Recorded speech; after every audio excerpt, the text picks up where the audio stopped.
Hola, soy Kiko, administrador del Rincón de Kiko en España, y quiero proponerte recibir nuestros talleres mensuales online de Emilio Carrillo en dos idiomas, español, como es habitual, y traducido al inglés en diferido con subtítulos en español, para aquellas personas que son de idioma nativo inglés o para los que quieren aprender por medio de estos vídeos un inglés más fluido. El coste es tan solo de €1 más. En español son 7 euros y si lo quieres recibir en español y en inglés, 8 euros. Gracias, un saludo. Español tiene unas 110 páginas aproximadamente en las que podemos adquirir ahora mismo sin ningún problema. Y en esa carta de 110 páginas, lo que encontramos fundamentalmente por parte de Wilde hacia Douglas es perdón y agradecimiento. Forgiveness. Why? Because he forgives him from the heart. That's it. Not because Douglas has changed. Hello, I am Kiko, the administrator of Kiko's Corner in Spain, and I want to propose that you receive our monthly online workshops by Emilio Carrillo in Spanish, as usual, and translated into English on demand, with Spanish subtitles. For those who are native English speakers, or for those who simply want to learn a more fluent English through these videos, the cost is only $1, $7 for Spanish, and $8 if you want to receive it in both Spanish and English. Thank you. Best regards. Or stop changing. Douglas is as he will be as he was, but Wilde does not forgive him for him to change, or because he changed for him to change. No, Oscar Wilde simply forgives him. In that sense, it is very similar to the forgiveness that Christ Jesus offers us when he is nailed to the wood, about to expire. Father, forgive them because they do not know what they are doing. And then they stab him in the side when he is already dying. It is not that the other changes. It is not about forgiving him because he changes. No, I forgive you from the heart, and that's it. You do whatever you want. Live your life as you please. Change or don't change. But there is something very deep within me that leads me to forgive you. It is a deep forgiveness. And along with the forgiveness, there is gratitude. Gratitude, friends. Pay attention. There are beautiful paragraphs in the text, many of which I have tried to gather, or part of which I have attempted to include in the text you will receive tomorrow, where he clearly thanks Douglas for what he has done. And why? Does he thank him? Well, notice the simile that Oscar Wilde uses. It is beautiful. I came to tell Douglas, look, Douglas, now thanks to you, thanks to your betrayal which I forgive you for, I have understood life. I have savored life. And the understanding and savoring of life, the discernment, the deep comprehension that they have provided me, has transformed me. And now I can say what I could not say before in wealth, in fame, in admiration. I did not have a full life. There were many Oscar Wildes, as I said, many Federico Garcia Lorcas who were there moving around, doing their thing, but it was not me. Now it is me. Now it is me. My soul has indeed been born, remembering the expression of Federico Garcia Lorca.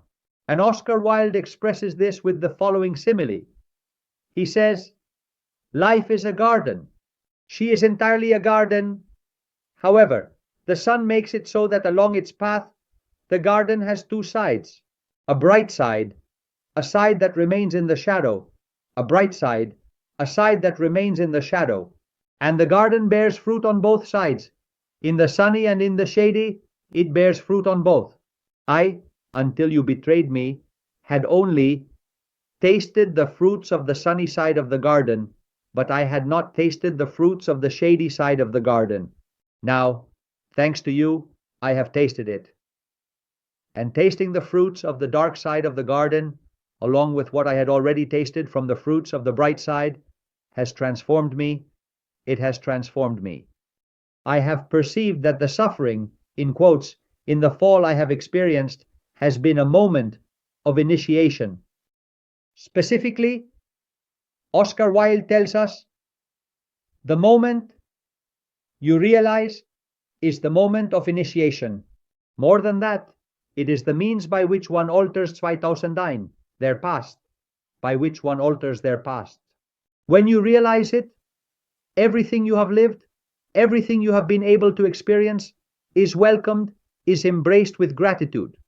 Hence the gratitude he also feels towards his ex-lover who has betrayed him. I am grateful to you. Thanks to you, I have savored the fruits of the dark side of the garden, and from there I have transformed myself. And at the end of the letter, we find a kind of apostrophe that Oscar Wilde makes to his former lover. Oscar Wilde tells him not to be afraid of the past. If they tell you it is irrevocable, do not believe it.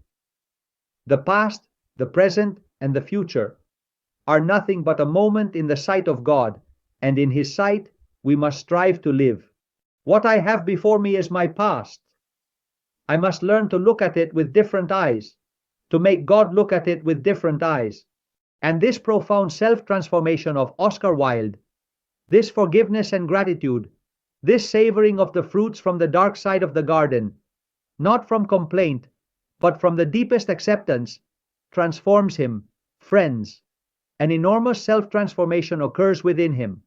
That is precisely why De Profundis contains many things, but it is an admirable theoretical and practical treatise about the dark nights.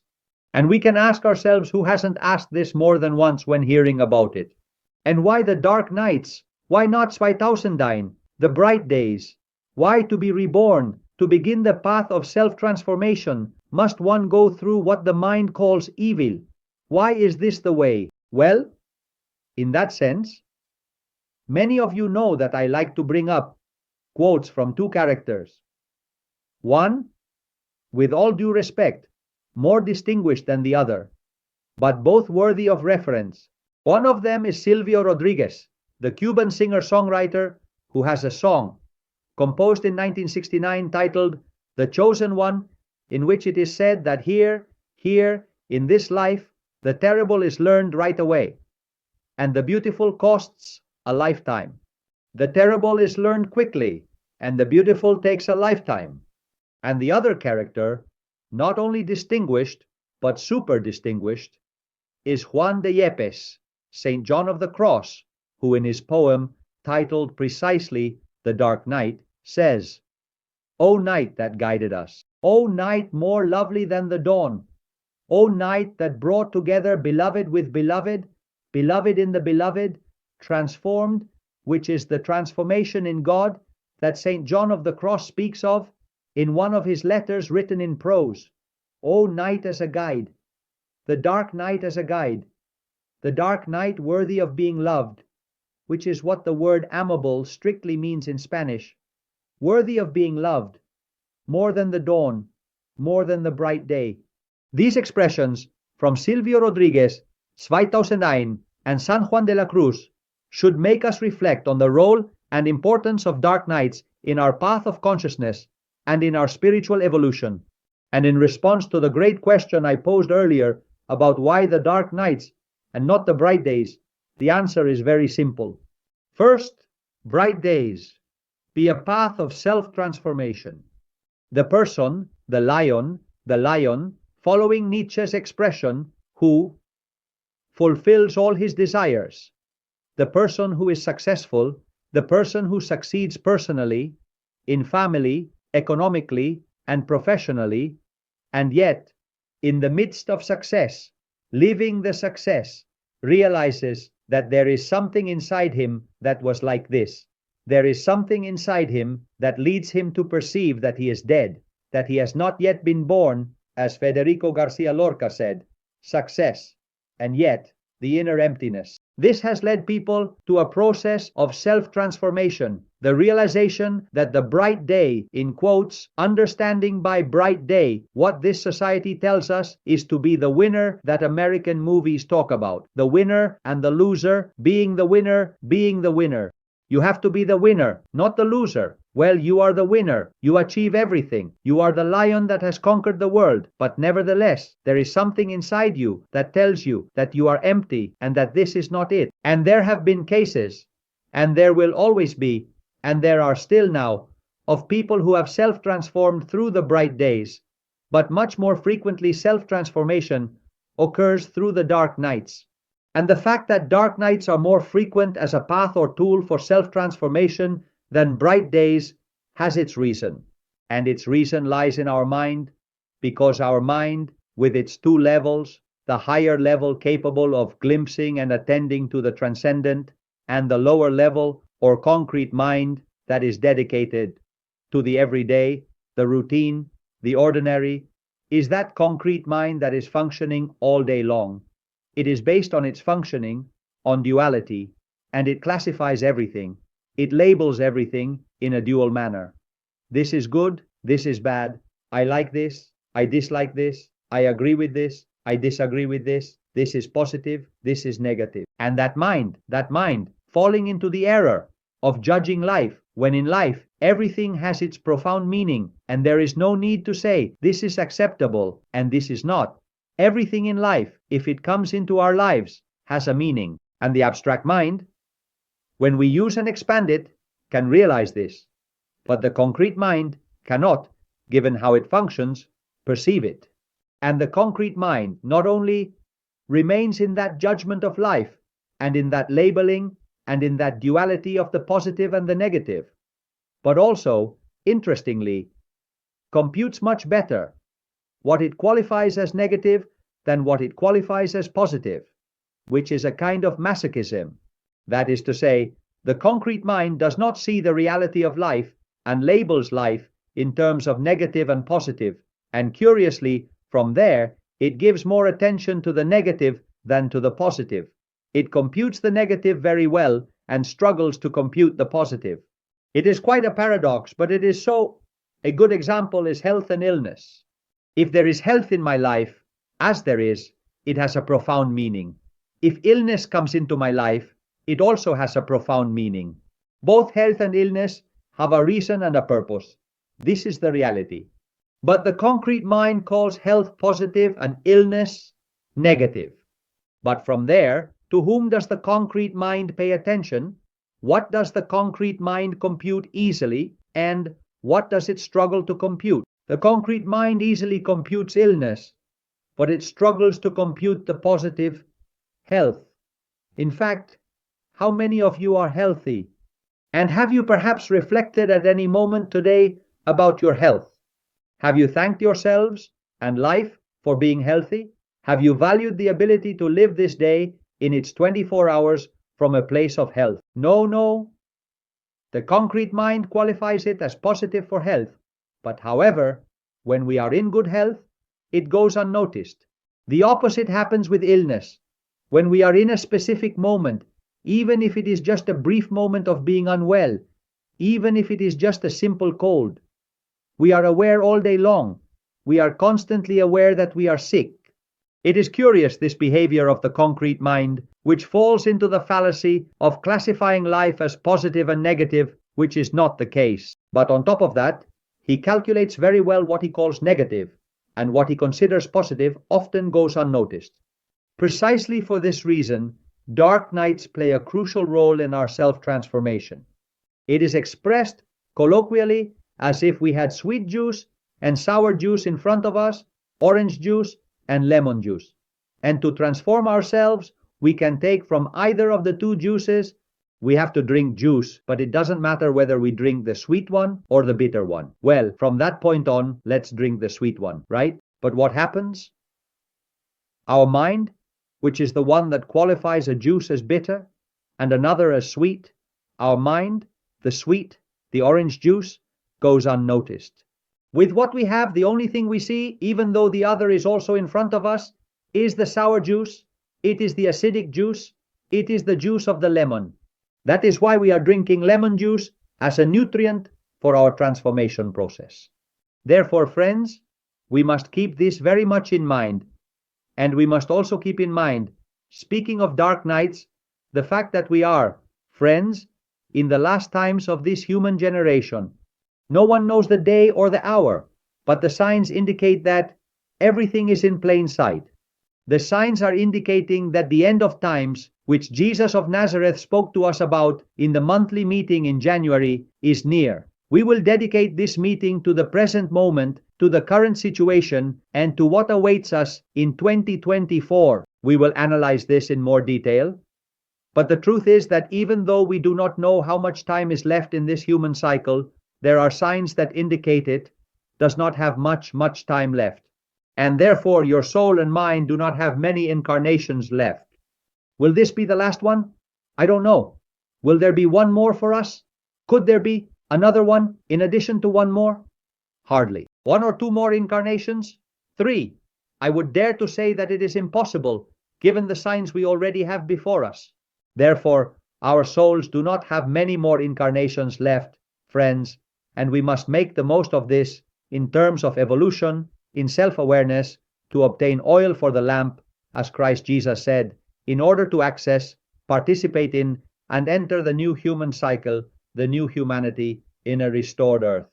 We no longer have many opportunities ahead on our evolutionary path that goes back a long way, and from there, many souls have already said, that's enough.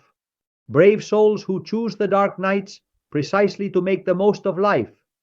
Choose the dark night, so that this life, once again, is not a life of distraction, entertainment, habitat, or comfort, and the soul chooses, in its free will, by its own decision, 2001 situations of dark nights. Among the miracles of Christ Jesus, there is one that stands out, and it is the miracle we shared in the monthly meeting of November. It is the miracle where he goes with his disciples, and they encounter a man who was blind from birth. And the disciples say to him, Master, this person is blind because of his fault. Do you see that he is blind from birth? So what fault could there be? The disciples are talking about karma, discussing something he did in a previous life that has caused him to be born blind in this life. And Jesus says to him, no, it is not because of karma. No, it is not because of his fault. It is so that the divine may be manifested in him, so that the consciousness to follow the path of divinity may be manifested in him. That is to say, he does it for dharma. He does it as a life purpose. The blindness was born with that dark night as a revulsive, as a tool to extract from this life the essence that his soul is demanding. Welcome to the brave souls. When we talk about dark nights, let us not contemplate them as they could have been contemplated long ago, generations and generations, centuries ago. Is a person who is going through a tough time, who doesn't know what to do, experiencing karma? Well, it is most likely not karma, but rather dharma, meaning that it is their soul that is choosing to evolve, not because it is a rebound from the past, but as a choice in this life to advance evolutionarily in consciousness. And there I like to remember that the Apocalypse tells us, for this reason, because you are lukewarm, I will vomit you out of my mouth. They do not want lukewarmness. The path of consciousness, the spiritual path, is not the path of lukewarmness. It is a deep path, a profound path, and it is a path where brave souls have the possibility and the capacity, by choosing precisely dark nights, to break free from the context of entertainment and distraction, to shatter the molds of their comfort zone, and to contemplate things in life that help them move forward. Therefore, friends, it is not about rejecting the dark nights as the concrete mind tells us, nor is it about falling into resignation. One must resign oneself to what false religions tell us. One must resign oneself and even go further, setting aside rejection, setting aside resignation. One must even go beyond the understanding of the role of dark nights, to stop contemplating them as dark nights. They are experiences. They are part of the garden, as Oscar Wilde says. They are part of the same garden. Yes, sunny side, shady side, but they are part of the garden. Let the analogy of the weather suffice. In this duality we find ourselves in, we say, tomorrow will be good weather, tomorrow will be bad weather. Look, the weather is always what it has to be. That's it. And if it's cold, I wrap up. If it rains, I take an umbrella. If it's hot, I take off clothes. The only thing that needs to be done is, whatever the what may be, what matters is the how of living the what. Oscar Wilde and his De Profundis is wonderful for understanding all of this that we are sharing. And the contributions of Dark Nights by Oscar Wilde, like those of Federico Garcia Lorca and Nietzsche, clearly tell us that we must nourish and vivify our evolutionary process towards being born again. And this, precisely, spiritual evolution, is what drives the life and work of the fourth of our characters, Antonio Machado, whose evolutionary process is propelled in many ways, including the dark night. That evolutionary process of Antonio Machado, which clearly marks his life, is reflected in an expression that many of us know, blow by blow, verse by verse. We find it in his famous Everything Passes and Everything Remains, which Serrat made famous when he covered it as a song, right? There, in that passage where everything remains, he speaks to us about this path we must walk, blow by blow, verse by verse, to make that rebirth a reality, which he also reflects very well in his poem titled Portrait. That Superman Nietzsche speaks, that rebirth has to do with a practice called upon by Jesus of Nazareth.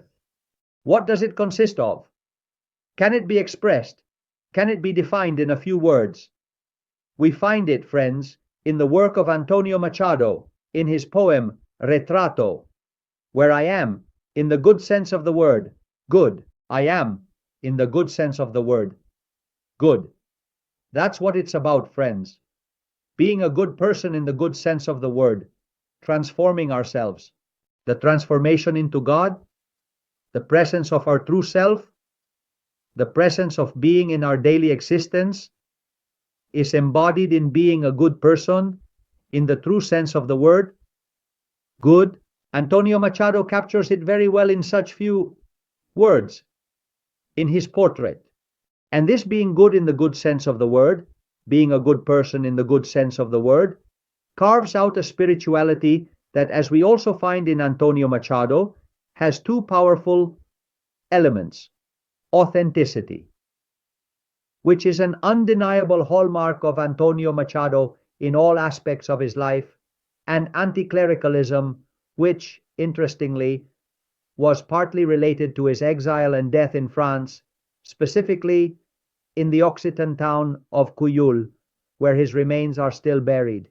Because indeed, with the onset of the Spanish Civil War, Federico Garcia Lorca was murdered, while Antonio Machado had to flee into exile, from which he never returned, and that exile had much to do with his anti-clericalism. But that anti-clericalism in no way means, as is sometimes said or written, that he was not a spiritual person. On the contrary, he is a person of enormous authenticity from a spiritual perspective. Notice the description, in this regard, that Antonio Machado makes in one of his prose works, Juan de Mairena, written in 1900 and published in 1936. Antonio Machado tells us the following about atheism. Notice how subtle Antonio Machado's appreciation of atheism is. It tells us in John that atheism is an essentially individualistic position, that of the man who takes as evidence the fact of his own existence, thereby inaugurating the realm of nothingness beyond the boundary of his self. This man either does not believe in God or believes he is God, which amounts to the same thing. This man also does not believe in his neighbor, in the absolute reality of his neighbor. For both things, it lacks the vision or evidence of the other, a strong intuition of otherness, without which one does not move from the I to the you. The atheist is a person who does not believe in God or considers themselves to be God, which amounts to the same thing. A person who is unable to transcend the boundaries of their self, who inaugurates, as Machado says, the kingdom of nothingness beyond the borders of their small self. It is as if Federico Garcia Lorca, established in those Federicos Garcia Lorca, instead of realizing that there is something else, inaugurated the kingdom of the idea that beyond my little selves there is nothing, and of course there is nothing that can be called divinity. It is true that Antonio Machado distanced himself significantly from official religiosity, and this is one of the main reasons for his exile in the context of the Spanish Civil War. The one who has to flee so that they are not killed in the context of the Spanish Civil War. And notice what he tells us in his intimate notes, in his work titled Intimate Notes. I read it literally. Rome is a power of pragmatic. West, a power against Christ Jesus, which has enough of Christ Jesus to defend itself from him, which in no way, friends, is an exaggeration. I believe that this phrase from this distinguished character, taken from his intimate notes, should also make us reflect. Rome is a power of pragmatic, the West, a power against Christ Jesus, which has enough of Christ Jesus to defend itself from him. But the spirituality of Antonio Machado is undeniable. In the text that you will refer to tomorrow, I take a series of paragraphs from an article titled The Poetic Religiosity of Antonio Machado, whose authors are José María García Castro and Jaime Nubio. They tell us that for Machado, faith has such public relevance that it is key to the prosperity of any society. To this, we must immediately add the clear differentiation that Machado makes between metaphysical faith and religious faith. And here we have to return to his aforementioned work, Juan de Mairena. Machado tells us in that work a metaphysics that is a more or less daring hypothesis of reason about absolute reality, which is always supported by an individual act of faith.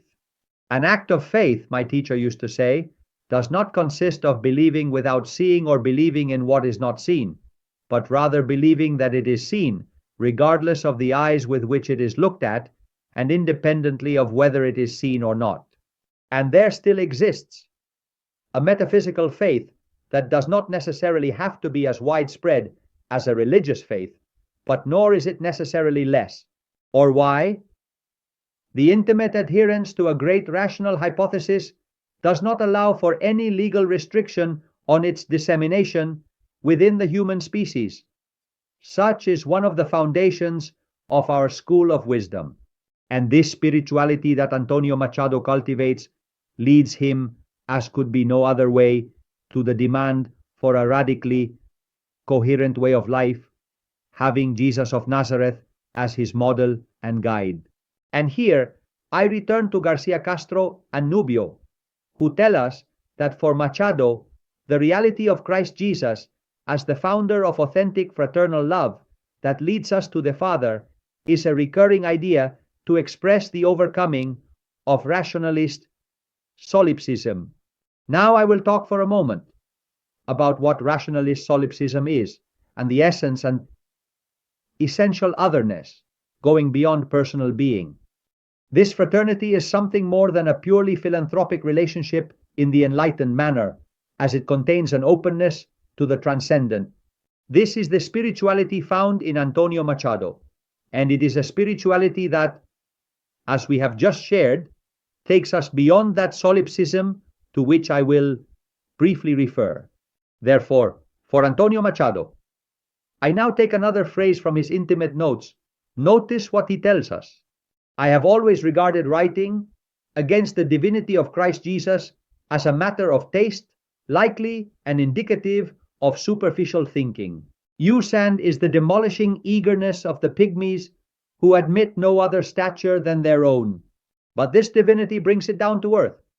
Antonio Machado was a coherent and immensely practical person, and we find this at the end of his Saeta of the Gypsies, where there is no room for doubt, where he tells us, in that Saeta the Gypsies, Machado tells us, I cannot sing, nor do I want to that Jesus of the wood.